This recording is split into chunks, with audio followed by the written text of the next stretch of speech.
சில நேரத்துல எல்லா நல்லது செய்தும் கூட திரும்ப திரும்ப நமக்கு வந்து பிரச்சனை வந்துகிட்டே இருக்கும். அதை வந்து அவருடைய திரைப்பாடலுடைய வரியில சொல்லணும்னாக்க,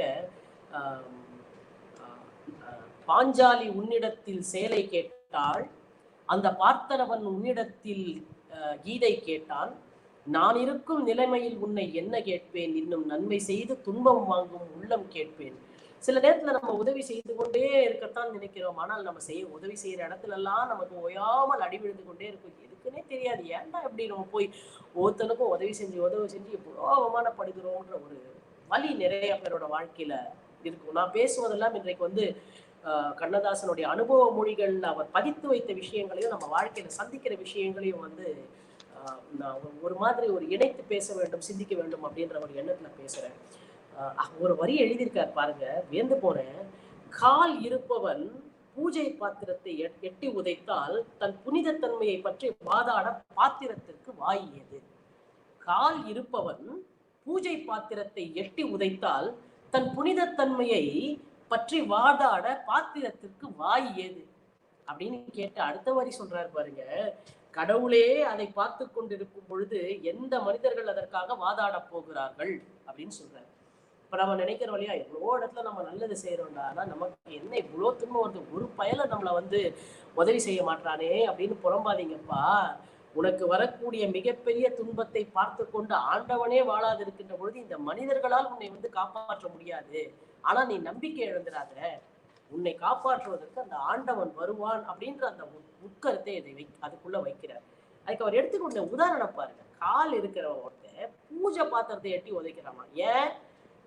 கால் இருப்பவனுக்கு எப்பொழுதுமே அதனுடைய அருமை தெரிவதில்லை. அவன் பூஜை பாத்திரத்தை எட்டி உதைப்பதற்கு கூடிய அந்த அளவிற்கு அவனுடைய மமதை அவன் தலையில இருக்குது, அந்த வெறி அவன் தலையில இருக்குது.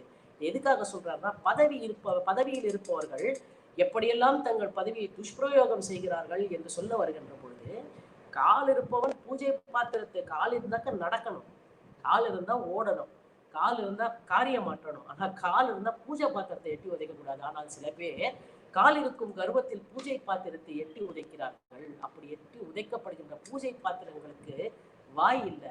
அந்த அந்த அந்த ஆணவத்திலும் அந்த கர்வத்தினாலும் பாதிக்கப்படுபவர்களுக்கு அதை எதிர்த்து பேசுவதற்கோ எதிர்வினையாற்றுவதற்கோ இருக்க வல்லமை எதுவுமே கிடையாது. என்ன செய்வாங்க? அவங்க கையறு நிலையில இருக்கிறாங்க, என்ன பண்ண முடியும்?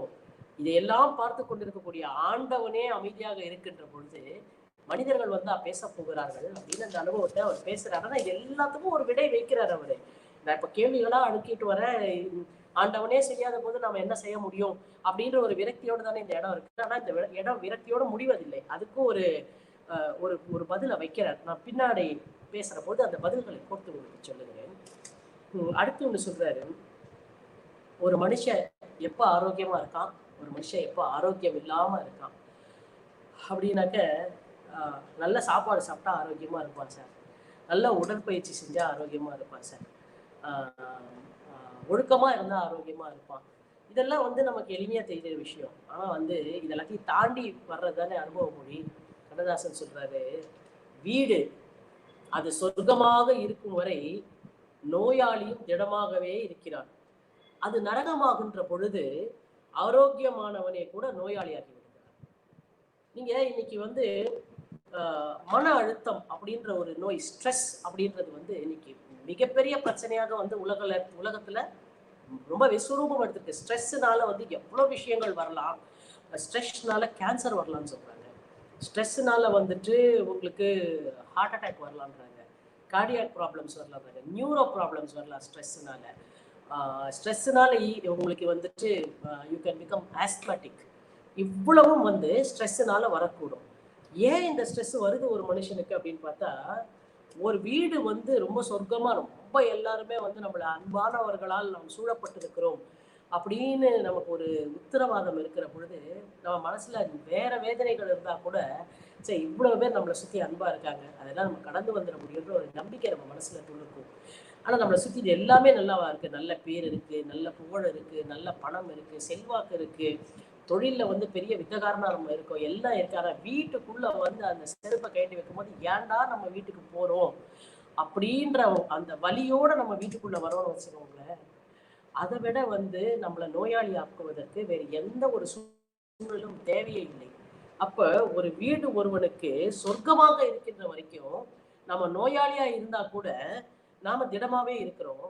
ஆனா அதே வீடு நமக்கு நரகமாக இருக்கின்ற பொழுது நாம மிக ஆரோக்கியமானவனாக இருந்தாலும் கூட அந்த சூழல் நம்ம நோயாளியாக மாற்றி விடுகிறது. அப்படின்ற ஒரு ஒரு ரொம்ப அனுபவ முதிர்ச்சினால சொல்லக்கூடிய ஒரு வார்த்தை. அப்ப என்னன்னா, நாம வந்து ஆரோக்கியமாக இருப்பது எப்படி அப்படின்றத பத்தி யோசிக்கிற பொழுது சாப்பாடு சரியா சாப்பிடணும், அப்புறம் வந்துட்டு ஃபிட்னஸ் கரெக்டாக போகணும், யோகா போகணும், இல்லை வந்து வேற எதனா ஒரு ஃபிட்னஸுக்கு போகணும். அதுக்கப்புறம் வந்து நம்ம வேலையை வந்து கரெக்டாக நிர்ணயம் பண்ணிட்டு நம்மளால எவ்வளோ வேலை செய்ய முடியுமோ அவ்வளோ வேலை இதெல்லாம் இருக்கு. இது எல்லாத்தையும் தாண்டி ஒன்று என்ன இருக்குன்னா, நாம வாழக்கூடிய வீடும் குடும்பமும் நம்முடைய ஆரோக்கியத்தை குலைக்காத சூழலாக இருக்கிறதா என்று நாம் கவனத்தோடு பார்த்து கொள்ள வேண்டும். அந்த இடம் கை நழுவி போயிடுச்சு அப்படின்னு சொன்னாக்க நம்முடைய உயிர் நம்மிடமிருந்து கொஞ்சம் கொஞ்சமா விலகி போயிட்டு இருக்கு. ஆரோக்கியம் போவது போல ஆரோக்கியத்தோடு சேர்த்து உயிரும் போய்கொண்டிருக்கிறது என்றுதான் நாம் அதை புரிந்து கொள்ள வேண்டும். அதாவது ஒரு பாட்டுல சொல்லுவாங்கல்ல, தன்னுயிர் பிரிவதை பார்த்தவர் இல்லை, என்னுயிர் பிரிவதை பார்த்துக்கின்றேன்னு. அப்போ ஒரு குடும்பத்துல ஆரோக்கியமான சூழல் இல்லைன்னா நாம நல்லா புரிஞ்சுக்கலாம், நம்முடைய உயிர் கொஞ்சம் கொஞ்சமா நம்மளை விட்டு போறத நாமளே நின்று பார்த்துட்டு இருப்போம் கையர் நிலையில. அப்போ என்ன செய்யலாம் இதுக்கு அப்படின்னா, மற்ற எல்லாத்தையும் நம்ம கவனிச்சு பார்க்கறத விட அதுக்கு இறைவனுடைய பரிபூர்ணமாக ஆசைகள் வேண்டும் என்றாலும் கூட நாம எந்த அளவுக்கு கவனிச்சு பார்த்துக்கணுமோ அந்த அளவுக்கு நம்முடைய வீட்டுக்குள்ள இருக்கக்கூடிய சூழல் என்பது நம்முடைய ஆரோக்கியத்தை குலைக்காத நல்ல சொர்க்கமான ஒரு சூழலாக நம்முடைய குடும்பம் இருக்கா அப்படின்றத பார்க்க வேண்டும்ன்றத ஒரு எச்சரிக்கையை வந்து அந்த அனுபவ மொழியில வந்து அவர் பூர்த்தி வைக்கிறார். சரி, வாழ்க்கைன்றது எப்படிப்பட்டதுங்க அப்படின்னாக்க, நாம பிளான் பண்ணி பண்றதுதான் வாழ்க்கையா? நான் இப்படி எல்லாம் ஆகணும், நான் பெரிய எழுத்தாளர் ஆகணும், நான் பெரிய பேச்சாளர் ஆகணும், இல்லை நான் ஒரு பெரிய வழக்கறிஞர் ஆகணும், இல்லை நான் ஒரு பெரிய டாக்டர், என்னவா வேணா ஆகலாம், இப்படிலாம் நம்ம பிளான் பண்றதுதான் நம்ம வாழ்க்கையா அப்படின்னாக்க, வாழ்க்கை அப்படியெல்லாம் கிடையாது. சரி, வாழ்க்கை அப்படி என்னதான் அப்போ அப்படின்னு கேட்கும்போது, இதை எப்படி யோசிச்சாருன்னு எனக்கு தெரியல. ரொம்ப நான் எந்த போன ஒரு புத்தகம், இந்த புத்தகம் அது ஒரு 50-100 முறை கூட படிக்கலாம் வாழ்க்கையில. இந்த புத்தகத்தை அனுபவ முறையில் சொல்றாரு, சில நேரங்களில் போகின்ற பாதைகளில் எல்லாம் வெற்றி செய்தி கிடைக்கும். எப்படி? சில நேரங்களில் போகின்ற பாதைகளில் எல்லாம் வெற்றி செய்திகள் கிடைக்கும். சில நேரங்களில் தூங்கிக் கொண்டிருக்கும் போது கூட தோல்வி வரும். காரணங்களை சொல்ல முடியாது. காரியம் எப்படி எப்படியோ நடக்கும். நமக்கே அதிசயமாக இருக்கும், நமக்கே விரக்தியாக இருக்கும். நாம் ஒன்றும் செய்யாமலேயே நம்மை சுற்றி ஏதோ ஒன்று நடந்து கொண்டே இருக்கிறது. இது நீங்க யோசிச்சு பாருங்க. இதுல அவர் சொன்னதுல ஏதாவது ஒரு வார்த்தை பொய் இருக்கான்னு பாருங்க. சில நேரங்களில் போகின்ற பாதைகளில் எல்லாம் வெற்றி செய்தி கிடைக்கும். நம்ம போயிட்டு இருக்கோம், நினைச்சு பார்க்க முடியாத அது சக்சஸா இருக்கும், இது எல்லாமே சரி. ஏன்டா நான் ஒண்ணுமே பண்ணலையே, திடீர்னு பார்த்தா என்னடா இது, எனக்கும் ஒரு வாழ்வு வந்துருச்சா அப்படின்னு நம்ம நினைக்கிற அளவுக்கு நமக்கு வாழ்க்கையில வெற்றிகள் வந்து கொண்டே இருக்கும். ஏன்னு நமக்கு தெரியாது. சில நேரத்துல பாத்தீங்கன்னா ஒண்ணுமே பண்ணிருக்க மாட்டோம், பழிபாவமா வந்து சேரும். நமக்கு என்னதான்டா சாமி பண்ணோம், நம்ம ஏன் இப்படி வந்து என்ன பட்டக்காலில படும் கெட்டக்கூடிய கெடுன்ற மாதிரி எது எனக்கு ஏன் இப்படி வந்துகிட்டே இருக்குன்னு நாம புலம்பக்கூடிய அளவுக்கு நம்மள வாழ்க்கை வைக்கும்.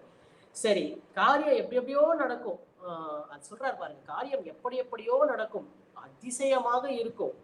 இந்த காரியம் எப்படி நடக்க போகுதுன்னு நம்ம நினைச்சு பிரமிச்சு இருப்போம், பயந்துட்டு இருப்போம், நடுங்கிட்டு இருப்போம். ஆனா பாத்தீங்கன்னா அடுத்து வந்து வேலைகளா விழுந்து நினைக்காத இடத்துல இருந்தெல்லாம் உதவி வந்து அந்த காரியம் நடந்துரும். சில சமயத்துல என்ன நடக்கும், எல்லாம் பண்ணிட்டேன்ப்பா, என் மனித சக்திக்கு உட்பட்டு எல்லாத்தையும் செஞ்சு முடிச்சிட்டேன், இனி நான் செய்யறதுக்கு ஒண்ணுமே இல்லை, இனி ஆண்டவன் விட்ட வழின்னு சொல்லிட்டு கையை தூக்கிடுவோம் பாருங்க. அந்த நேரத்துல நம்ம மனசுல ஒரு விரக்தி வரும், அதுவும் நடக்கும். சரி, ஏன் இப்படி எல்லாம் நடக்குது அப்படின்னு கேட்டாக்க, அதுக்கு ஒரு வரி சொல்றாரு பாருங்க, நம்மை சுற்றிலும் ஏதோ ஒன்று நடந்து கொண்டே இருக்கும். நாம தான் நினைக்கிறோம் நம்ம காரியங்களுக்கு நாம தான் சூத்திரதாரின்னு. ஆனா எதுக்குமே நாம சூத்திரதாரிகள் இல்லை. நம்மை சுற்றி காரியங்கள் நடந்திருக்கும். நடந்துவிட்டு கிடைத்து விட்ட வெற்றிகளுக்கும் நீ காரணம் இல்லை, ஏற்பட்டு விட்ட தோல்விகளுக்கும் நீ காரணம் இல்லை. ஆனால் உன்னை சுற்றி ஏதோ ஒன்று நடந்து கொண்டே இருக்கும். அதுதான் பிரபஞ்சத்தினுடைய ரகசியம் என்பதை வந்து அவ்வளவு ஒரு ஒரு என்ன சொல்றது, அந்த டென்சிட்டி ஆஃப் ஹிஸ் எக்ஸ்பீரியன்ஸ் இருக்கு இல்லையா, அவனுடைய அனுபவத்தினுடைய அடர்த்தி இருக்கே, அதை வந்து இதை கிரகிச்சு கொள்வதற்கும் இது ஒரு பேச்சுல கடத்திட முடியுமான்னு எனக்கு தெரியல. நான் ஒரு முயற்சி தான் செய்கிறேன். இது வந்து ரொம்ப பரிட்சார்த்தமான ஒரு பேச்சு. இந்த மாதிரி ஒரு கனமான ஒரு விஷயத்தை எடுத்துக்கொண்டு இதை பார்வையாளர்களிடம் இந்த அனுபவத்தை யோசிச்சு பாருங்க. இப்படி ஒரு வார்த்தை சொல்லியிருக்காரு, இதை யோசிச்சு பாருங்களேன். எவ்வளவு வியப்புக்குரிய விஷயமா இருக்குன்றது என்னால் என்னுடைய பேச்சு வல்லமையில் நான் கடத்தி விட முடியுமா என்று எனக்கு தெரியவில்லை. எனக்கு என்ன பேச்சு வல்லமை இருக்குன்னே முதல்ல என்னால் நம்ப முடியல. அதுக்கப்புறம் தான் அது வல்லமையா இருக்கான்றதெல்லாம் அதுல கடத்த முடியுமான்றது அதையும் தாண்டிய விஷயம். ஏன்னா அவருடைய அனுபவங்களை படித்த பின்னால நான் ஏதாவதுன்னு ஒண்ணு அப்படின்னு நாம நினைச்சிட்டோம்னா கூட நாம கண்ணதாசனை சரியாக படிக்கவில்லை அப்படின்னு தான் நமக்கு தோண்டி போயிடும். சரி, இப்படி இருக்க ஒரு உலகத்துல எப்படி வாழறது அப்ப அப்படின்னு நமக்கு அடுத்த கேள்வி நம்ம வருது. ஐயோ, அந்த மனுஷன் வாழ்க்கையில ரொம்ப அடிபட்டிருப்பாருன்னு நினைக்கிறேன். இல்லைன்னா இப்படியெல்லாம் எழுதியிருக்கவே முடியாது. எழுதுறாரு பாருங்க, இந்த உலகத்தில் வாழத் தெரிந்தால் மட்டும் போதாது, பிறரை வளைக்கவும் தெரிய வேண்டும்.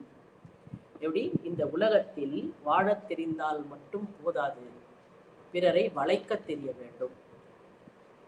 அதோட நிறுத்தினா பரவாயில்ல. வளைக்க மட்டும் தெரிந்தால் போதாது, வளைத்தவற்றிடம் எச்சரிக்கையாகவும் இருக்க தெரிய வேண்டும். சரி, வாழ தெரிந்தால் போதாது, வளைக்க தெரிய வேண்டும். அடுத்து, வளைக்க தெரிந்தால் மட்டும் போதாது, வளைத்தவற்றிடம் எச்சரிக்கையாகவும் இருக்க தெரிய வேண்டும். சரி, எச்சரிக்கையாக இருந்தால் மட்டும் போதாது, அவை எதிரிக்கு நண்பனாகி விடாமல் காப்பாற்றிக் கொள்ள தெரியவும் வேண்டும். இவ்வளவும் தெரிந்து கொண்டால் தான் சாமர்த்தியமாக வாழ முடியும். இந்த 3 வார்த்தைகளை, இந்த 3 வரிகளை மட்டும் நம்ம பேசணும்னா ஒரு நாளெல்லாம் பேசிட்டு இருக்கலாம். அவ்வளவு விஷயம் இருக்கு இதுல. வாழ தெரிந்தால் மட்டும் போதாது, வளைக்க தெரிய வேண்டும். இப்ப ஒரு எதிரியை நம்ம வளைச்சிட்டோம்னு வச்சுக்கோங்க, இல்ல நமக்கு இந்த ஆள் வந்து நம்மளை பிரச்சனை பண்ண போறான் அப்படின்னாக்க அவனை தள்ளி வைக்கிறத விட அவனை பக்கத்திலேயே வச்சுக்கிட்டு நமக்கு எதிரியா அவன் மாறாம பாத்துக்கணும் அப்படின்ற ஒரு இடத்துல அவனை வச்சுக்க வேண்டியிருக்கு நமக்கு வாழ்க்கையில. ஒரு முள்ளை வந்து பக்கத்துலயே வச்சுக்கிட்டே நம்ம வாழ்க்கை நடத்துறது இருக்குல்ல, இந்த பூனையை மடியில கட்டிட்டு சகுனம் பார்க்கறது நம்ம சாதாரண ஒரு பழமொழி சொல்லுவோம். ஆனா வேற வழி கிடையாது. ஏன்னா இதை இறக்கி கீழே விட்டோம்னா இதுவே குறுக்க ஓடும். அதனால குறுக்க ஓடுறதுக்கு மேல மடியில கட்டிக்கிட்டு வேற ஒண்ணு குறுக்க ஓடாம பார்த்துக்கிட்டு சகுனத்தை பார்த்துட்டு போயிடுறது நல்லதுன்ற மாதிரி எதிரின்னு ஒருத்தர் நம்ம நினைச்சிட்டோம்னாக்கா அவனை வெளியே விட்டோம்னா இன்னும் பிரச்சனை பண்ணுவாங்கிறதுனால அவனை ஓரளவுக்கு தன்னை கட்டி நம்ம பக்கத்திலேயே வச்சுக்கிறது தான் வந்து பிறரை வளைக்கவும் தெரிய வேண்டும். வளைக்க தெரிந்தால் மட்டும் போதாது, வளைத்ததிடம் எச்சரிக்கை. ஏன்னா எதிரியை பக்கத்துல வளைச்சு வச்சுக்கோ, வேற வழி கிடையாது. அதுகிட்ட எச்சரிக்கையாகவும் இருக்கணும். எச்சரிக்கையாக இருந்தால் மட்டும் போதாது, எதிரி நமக்கு ஆனா நம்ம பக்கத்துல வச்சிருக்கோம். இன்னொரு எதிரி இருப்பான், அந்த எதிரிக்கு இந்த எதிரி நண்பன் ஆயிட்டான்னாக்க நம்ம அதை விட வேற என்ன வேணாம், எதிரிக்கு இவன் நண்பனாகவும் இல்லாமல் பார்த்து கொள்ள வேண்டும். இவ்வளவும் செய்து முடித்தால்தான் நம்மால் சாமர்த்தியமாக வாழ முடியும். அப்ப வாழ்க்கைன்றது எவ்வளவு வந்து ஒரு டஃப் பால் கேம்ன்றத வந்து ஒரு 3 வரிகளுக்குள்ள சொல்றார். திருப்பியும் சொல்ற பாருங்க, இவ்வளவு கிறிஸ்பா வந்து வாழ்க்கை வேற எவனுமே சொல்லியிருக்க மாட்டான். இந்த உலகத்தில் வாழ தெரிந்தால் மட்டும் போதாது, வளைக்க தெரிய வேண்டும். வளைக்க தெரிந்தால் மட்டும் போதாது, வளைத்தவற்றிடம் எச்சரிக்கையாக இருக்க தெரிய வேண்டும். எச்சரிக்கையாக இருந்தால் மட்டும் போதாது, எதிரிக்கு அவை நண்பனாகி விடாமல் காப்பாற்றிக் கொள்ள வேண்டும். இத்தனையும் தெரிந்தால்தான் நாம் சாமர்த்தியமாக வாழ முடியும். இப்ப வாழ்க்கை இவ்வளவு பெரிய ஒரு கேமா இருக்கு அப்படின்னும் போது இந்த கேமை நான் எப்படி ஆடுறது அப்படின்னு நம்ம மனசுக்குள்ள பயம் வரும், கவலை வரும், விரக்தி வரும். சில சமயத்துல என்னால இது முடியவே முடியாதுன்னு வரும். இந்த முடியவே முடியாதுன்ற ஒரு இடம் வருது இல்ல, அந்த முடியவே முடியாதுன்றதுதான் எண்ட் ஆஃப் த கேம்னு நம்ம நினைக்கிறோம். ஆனா அந்த எண்ட் ஆஃப் த கேம் நம்ம நினைக்கிற இடத்துல ஒரு பிகினிங் இருக்கும். அது என்ன பிகினிங் அப்படின்னா, அதை சொல்லுகிறார், என்னால ஒண்ணுமே முடியாதுங்க அப்படின்னு சொல்லும் போது நம்ம மேல நாம ஒண்ணுமே இல்லை அப்படின்ற ஒரு இடத்துக்கு வந்துடணும் இல்லையா. அந்த இடத்துக்கு நாம வரப்போது ஒரு பிகினிங் ஆரம்பிக்கும். அந்த பிகினிங் என்னன்னா, நான் ஒன்றுமே இல்லை என்று எவன் நினைக்கிறானோ அவனுக்குத்தான் ஆண்டவனை தவிர ஒன்றுமே இல்லை என்ற தெளிவு வரும். எப்படி எடுத்துட்டு போறாரு பாருங்க, நாம் ஒன்றுமே இல்லை என்று எவன் நினைக்கிறானோ அவனுக்குத்தான் ஆண்டவனை தவிர ஒன்றுமே இல்லை என்ற தெளிவு வரும்.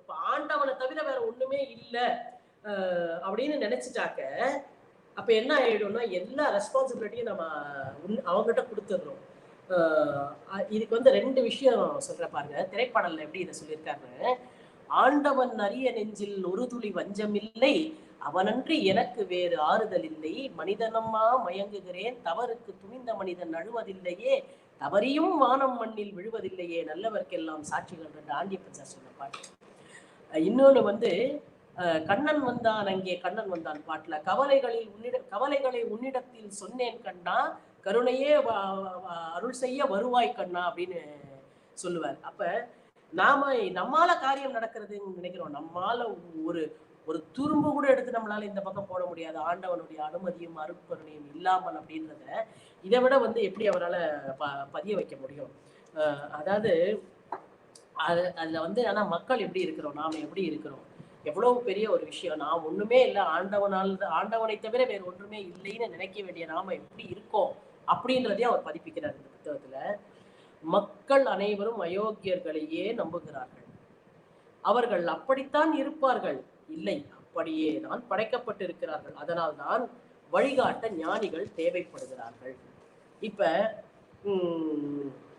இது இது இது நம்ம அனுபவம் நம்ம லைஃப்ல எப்படி இருக்கு? ஒரு பிரச்சனை வருகின்ற பொழுது எத்தனை பேர் நம்ம நேரடியா வந்து நம்மளை வந்து அந்த சரணாகதி என்று இறைவனிடம் நம்மளை வந்து அர்ப்பணித்துக் கொள்ளக்கூடிய, நம்மளை வந்து அப்படியே எதா இருந்தாலும் உன் காலில் விட்டுறேன் கண்ணா, நீயா பார்த்துக்கோ, என்னால் இது ஒன்றும் முடியாதுன்னு அவனை நம்புறது நம்ம வந்து ரொம்ப நம்மள வந்து எத்தனை பேர் இருக்கோன்றத பார்த்தா ரொம்ப எண்ணிக்கையில ஒரு சிறிய அளவுல தான் இருக்கும். ஆனா வந்து இதை கடந்து எப்படி இருக்கிறாங்க அப்படின்னு பார்த்தாக்க, நடுவில் இருக்கக்கூடிய சாதாரணமான ஆட்களை எல்லாம் வந்து அவங்களையே சாமியா நினைச்சுக்கிட்டு, அவங்களுக்கே வந்து வழிபாடு செஞ்சுக்கிட்டு, அவங்களுக்கான வந்து பின்னாடி ஒரு கூட்டமா போகக்கூடிய அந்த ஒரு தன்மை வந்து, அதுவும் இன்னைக்கு நம்ம நிறைய பார்க்குறோம். அதுல எவ்வளவு குற்றங்கள் விளைந்து விட்டதுன்னு பார்க்கறது. மதங்களையெல்லாம் கடந்து நான் சொல்றேன், எல்லா மதங்கள்லையும் இது நடக்குது, இதுக்கு எந்த மதமும் தள்ளுபடி கிடையாது. அப்படி இருக்கிற பொழுது நாம பரிபூரணனுக்கே நம்மை அடிமை செய்வோம் அப்படின்ற அந்த இடத்துக்கு நாம வர வேண்டும்ன்ற இடத்துல நம்மளை வந்து கண்ணதாசன் அழைத்து செல்லுகிறார். அதுக்கு ரொம்ப அழகா அடுத்த ஒரு வார்த்தையை சொல்றாரு பாருங்க. மலைகளின் மீது முளைத்த செடி பூமியில் முளைத்த கற்பக விருட்சத்தை விட பெரியதா? எதுக்கு கேட்கிறாருன்னா, இறைவனை நம்பாம நீ வந்து எதையோ மனிதர்களை, தவறான மனிதர்களை நம்புகிறாயே, மலைகள் மீது முளைத்த செடி பூமியில் முளைத்த கற்பக விருட்சத்தை விட பெரியதா? மழைகளில் முளைத்த காளானுக்கு இருக்கும் அழகு சமயங்களில் மலர்களுக்கு கூட வாய்ப்பதில்லை, அதனால் அவைகள் மலர்களை விட சிறந்ததுவா? தோட்டத்து மயிலிடம் ஆட்டத்தின் அழகைத்தான் எதிர்பார்க்க முடியுமே தவிர நரியின் தந்திரத்தையோ வேங்கையின் வீரத்தையோ எதிர்பார்க்க முடியாது அப்படின்னு சொல்றாரு. இப்ப என்ன சொல்ல வராரு இவர் இதுல அப்படின்னு பார்த்தா, மலையினுடைய முகட்டுல தோன்றி இருக்கக்கூடிய ஒரு மலரை விட ஒரு கற்பக விருட்சம் வந்து ரொம்ப அழகா இருக்கும். ஆனா நீங்க காளான வந்து கற்பக விருட்சம்னு கொண்டாடுனீங்கன்னா, நான் வந்து போன வாரம் மங்கையர் மலர்ல ஒரு கட்டுரை எழுதியிருக்கேன், உடைக்கப்பட்டு விட்ட நிறைகுடங்கள். நாம இன்னைக்கு இந்த உலகத்துல எப்படி ஆயிட்டோம்னாக்க, உயர்ந்தவற்றை எல்லாம் தள்ளுபடி செய்து விட்டு இந்த வெளிச்சம் போட்டு காட்டிக் கொள்கிறார்களே மக்கள், அவர்களை தான் வந்து வசதியானவங்களா நம்ம கொண்டாடிட்டு இருக்கிறோம். இதனால என்னன்னாக்க, ரொம்ப ஞானியர்கள், அறிஞர்கள் அவங்க எல்லாம் வந்து ரொம்ப அமைதியா, நிறைகுடங்கள் அவங்கெல்லாம் அமைதியா வந்து விலகி, அப்பா உங்க வெளிச்சமே எங்களுக்கு வேண்டாம்ப்பா அப்படின்னு விலகி போயிடுறாங்க. நாம நினைச்சுக்கிறப்பா இவங்கெல்லாம் விலகி போயிட்டாங்க, நல்லது, இந்த வெளிச்சத்துல வந்து ரொம்ப தங்களை பத்தி தானே பேசிக்கொள்ளக்கூடிய மனிதர்கள் இருக்காங்களே, அவர்களை வெற்றியாளர்களா நம்ம பார்க்கிறோம். இது அந்த ஞானிகளுக்கு நஷ்டமா? நமக்கு, மக்களுக்கு, உலகத்திற்கு நஷ்டம். ஆனா உலகம் ஒருபோதும் அந்த நஷ்டங்களை வந்து புரிந்து கொள்வதே இல்லை. நாம வந்து இந்த உலகம் ஏன் இப்படி இருக்கு அப்படின்னாக்க, உத்தமர்களை எல்லாம் உயரத்திலே வைக்காமல் கீழே இருக்க வேண்டியவங்களெல்லாம் மேலவும், மேல இருக்க வேண்டியவங்களெல்லாம் வெளியவும் வைத்துக் கொண்டிருப்பதனால் இந்த உலகம் இப்படி இருக்கிறது என்பதை இதை விட எவ்வளவு அழகாக ஒரு மனிதன் சொல்ல முடியும்? அதாவது இன்னொன்று அழகா சொல்றாரு பாருங்க, காலங்களின் கதி எங்கேயோ நிர்ணயிக்கப்படுகிறது, கர்மம் மட்டுமே நமக்கு விதிக்கப்படுகிறது, அழுவதற்கும் சிரிப்பதற்கும் சிந்திப்பதற்கும் சந்தர்ப்பங்கள் வழங்கப்பட்டிருக்கின்றன, அவரவர் நேரத்தின்படி அவையவைகள் வருகின்றன. நமக்கு ஒன்றும் புரியறதில்லை, ஏன் இந்த நேரத்துல நமக்கு இந்த துக்கம் வருகிறது, ஏன் இந்த நேரத்தில் நமக்கு ஒரு சுகம் வருகிறது என்பதையெல்லாம் நம்மால் புரிந்து கொள்ள முடிவதில்லை. ஆனால் அது காலத்தின் கைகளில வந்து இருக்கிறது அப்படின்றத வந்து அவருக்கு அந்த ஆழ்ந்த நம்பிக்கை எப்பயுமே இருந்ததுங்க. அதாவது சொல் வேறு செயல் வேறாக வாழ்ந்தவர் அல்ல கவிஞர். அவர் என்ன நம்பினாரோ அதை தான் எழுதினாரு, என்ன நம்பினாரோ அதை சொன்னார். எண்ணங்கள் ஆயிரம்ன்ற புத்தகத்துக்குள்ள போற பாருங்க, ஒரு சிறு 3 விஷயங்களை மட்டும் சொல்லி நேரம் கொடுக்கப்பட்ட நேரத்தினுடைய அருமை கருதி இன்னொரு 10 நிமிடத்துல நான் முடித்துக் கொள்கிறேன். இப்படி நான் சொன்ன மாதிரி இந்த வெளிச்சத்துல தங்களை வெளிச்சம் போட்டு காட்டிக்கொண்டு நான் தான் வசதியானவன் அப்படின்றவனுக்கு தான்டா இது வாழ்க்கை அப்படின்னு நாம நினைக்கிறோம்ல, அந்த ஒரு வலி நமக்கு இருந்து கொண்டே இருக்கிறது. எனக்கு இருக்க வலியும் நியாயமான எல்லாருக்கும் இருக்கும். மீடியோக்ரட்டிஸ் அப்படின்னு சொல்றோம்ல, இரண்டாந்தரமாக இருக்கக்கூடியவர்கள் எல்லாம் உச்சபட்சத்துல வைத்து கொண்டாடி கொண்டிருக்கிறோமே, அவனுக்கு இது இவ்வளவு பெரிய ஒரு வெளிச்சமும் இவ்வளவு பெரிய ஒரு பாராட்டும் கிடைக்குது. உண்மையா பாராட்டு கிடைக்க வேண்டிய ஒரு அறிஞனுக்கு கிடைக்க மாட்டேங்குது. நான் சென்ற வாரம் மங்கையர் மன்றத்தில் எழுதியிருந்தேன். என்கிட்ட ஒருத்தர் ஒரு தலைப்பு கொடுத்து, இந்த தலைப்புல நீங்க பேசுங்களேன் அப்படின்னு. நான் சொன்னேன், சார் நான் இந்த தலைப்பு பேசுறதை விட இப்படிப்பட்ட ஒரு அறிஞர் இருக்காரு, அந்த அறிஞரை நான் உங்களுக்கு அவர்கிட்ட நான் பேசி அவரை உங்களுக்கு இந்த விழாவில் பேச சொல்றேன். அவர் பேசி மக்கள் கேட்கணும் சார் அந்த டாபிக்னு நான் சொன்னேன். ஒரு அறிஞர், அந்த அறிஞர் பேர் வேண்டாம், ரொம்ப வசதியான மனுஷன், ரொம்ப பெரியவர், அவர் நம்ம வியந்து பார்க்கக்கூடிய ஒருத்தர். அந்த என் நண்பர் கேட்டாரு, அவருக்கு பிராண்டிங் இருக்காங்க அப்படின்னு கேட்டாரு. என்னது அப்படின்னு, அவருக்கு பிராண்டிங் இருக்கா? சாரி சார், இந்த மாதிரி நீங்க கேட்டுட்டீங்கன்னா இந்த நிகழ்ச்சியை நடத்துற உங்களுக்கு ஒரு சரியான பிராண்டிங் இல்லைன்னு நினைக்கிறேன். நானும் பேச மாட்டேன், அந்த அறிஞரும் பேச வேண்டாம். இது நானே சொல்றேன், எனக்கு வந்து அவ்வளவு தெரியாது சார் அந்த சப்ஜெக்ட். ஆனா வந்து அவர் ரொம்ப நல்லா பேசுவாங்க. இவங்க என்ன எதிர்பார்க்கறாங்கன்னா, வெளிச்சம் விழுந்தவர்களுக்கு தான் திறமை இருக்கிறதுன்னு நினைச்சிட்டாங்க. திறமை இருப்பவர்கள் மீது எப்பொழுது வெளிச்சம் விழும் அப்படின்ற ஒரு புரிதலே இல்லாம நம்ம வாழ்ந்துட்டு இருக்கிறோம். நமக்கு இன்னும் உண்மையான அறிஞர்களுடைய பேச்சு கிடைக்காமல் போனதற்கும், எழுத்துக்கள் கிடைக்காமல் போனதற்கும் என்ன காரணம்? இல்ல பல்துறையில இருக்கக்கூடிய திறமைகள் நமக்கு, ஆளுமைகள் நமக்கு கிடைக்காமல் போனதற்கு எது காரணம் அப்படின்னு பாத்தீங்கன்னா, நம்ம வெளிச்சத்தை தேடியே போய் கொண்டிருக்கிறோமே தவிர, நாம உண்மையான அறிவை தேடி, நம்ம அறிவு வெளிச்சத்தை தேடி நம்ம போகவே இல்லை அப்படின்றதுதான் ரொம்ப வருத்தக்கூடிய ஒரு விஷயம். ஆனா அதை சொல்லுகிறார் கண்ணதாசன், இந்த தேவையில்லாத வெற்றி எல்லாம் இருக்குல்ல, அவன் அழிவான் என்னைக்கா இருந்தாலும். ஆனா என்னன்னா, அழிய வேண்டியவன் ஆடி முடித்துத்தான் அழிய வேண்டும் என்பது விதி. முதுகிலே அடிவிடும் போதுதான் தனக்கு முதுகு இருப்பதும் அடிக்க ஒரு கொம்பு இருப்பதும் அவனுக்கு தெரியும். ஒரு மனிதனின் கரங்களுக்குள் உலகத்தினை சுகதுக்கங்கள் விளையாட இறைவன் ஒருபோதும் அனுமதித்தது. ஒரு மனிதனின் கரங்களுக்குள் சுகதுக்கங்கள் விளையாட ஒருபோதும் இறைவன் அனுமதித்ததில்லை. அப்ப நாம இன்னைக்கு ஒரு பதவியில இருக்கவங்களோ இல்ல ஏதோ ஒரு ஆளுமையா இருக்கவங்களோ அவங்களே நினைச்சுக்கிறாங்க, இந்த மேடைக்கு நான் தான் ஆளுமை, இல்ல இந்த எழுத்துக்கு நான் தான் ஆளுமை, இல்லைன்னா இந்த பாட்டுக்கு நான் தான் ஆளுமை, இல்ல இந்த நடனத்துக்கு நான் தான் ஆளுமை, எதுவா இருந்தாலும், இல்ல இந்த தொழிலுக்கு நான் தான் ஆளுமை, இல்ல இந்த அரசியல்லே நான் தான் ஆளுமை நினைச்சிட்டு இருக்கிறாங்க. எதற்கும் யாரும் ஆளுமை கிடையாது. அவனுக்கு முதுகுல ஒரு அடி விடுறதுக்குன்னு ஒரு நேரம் இருக்கு, ஒரு கம்பு இருக்கு.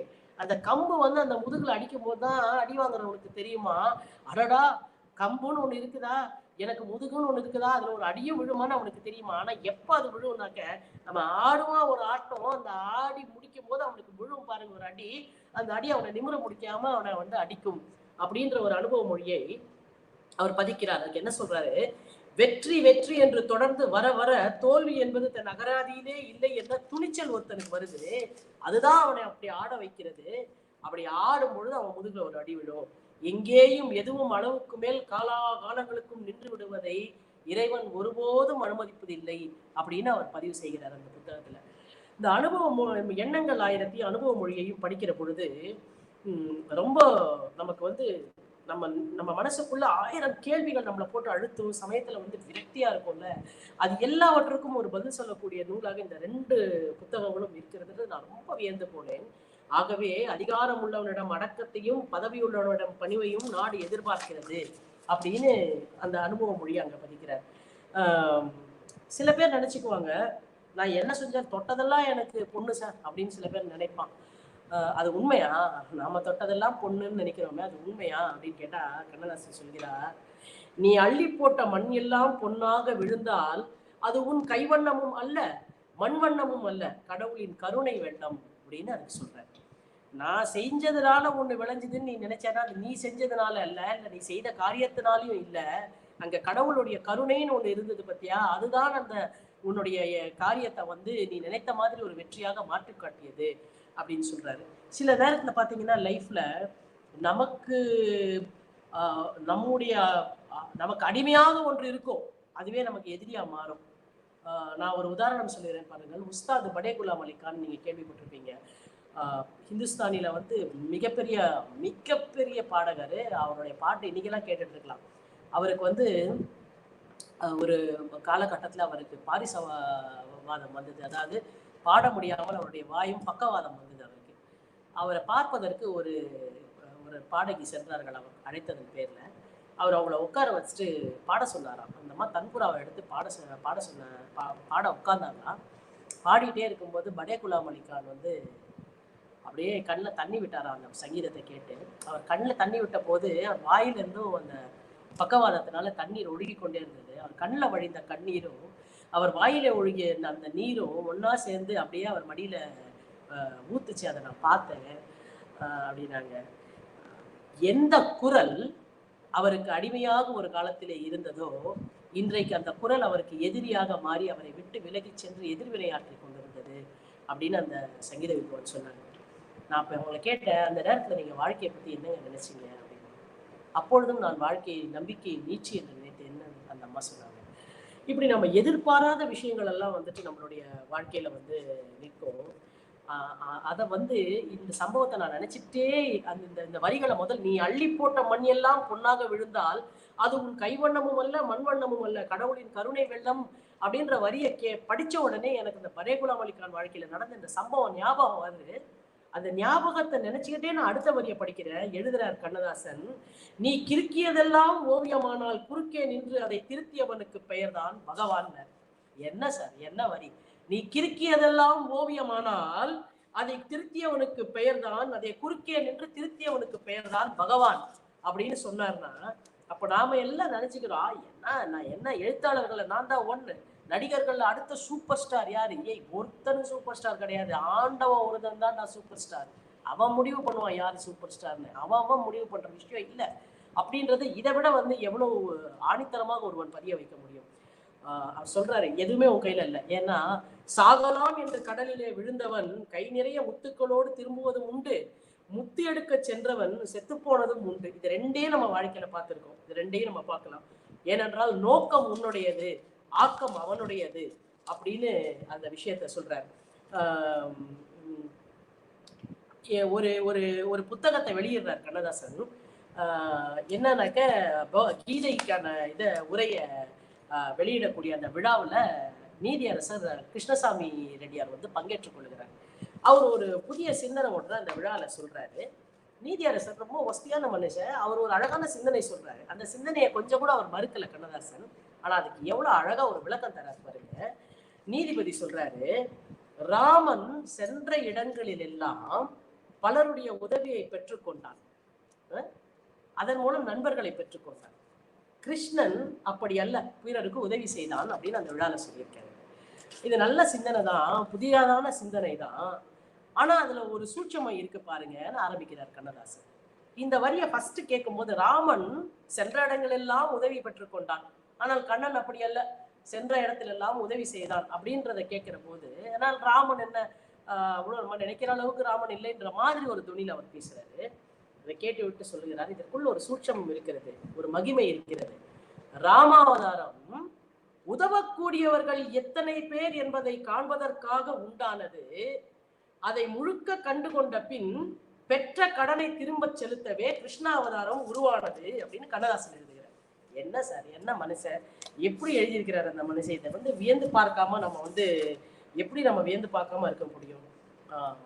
ராமாவதாரம் என்பது எத்தனை பேர் உதவ இருக்கிறார்கள் என்பதை பார்க்க வந்த ஒரு பாத்திரமாகவும், கிருஷ்ணாவதாரம் அப்படி பெற்றுக்கொண்ட உதவிகளுக்கு நன்றி கடன் செலுத்த பிறந்த பாத்திரமாகவும் முதல்ல பார்த்த ஒருத்தர் உண்டென்றால் அது கவியரசர் கண்ணதாசன் தான்.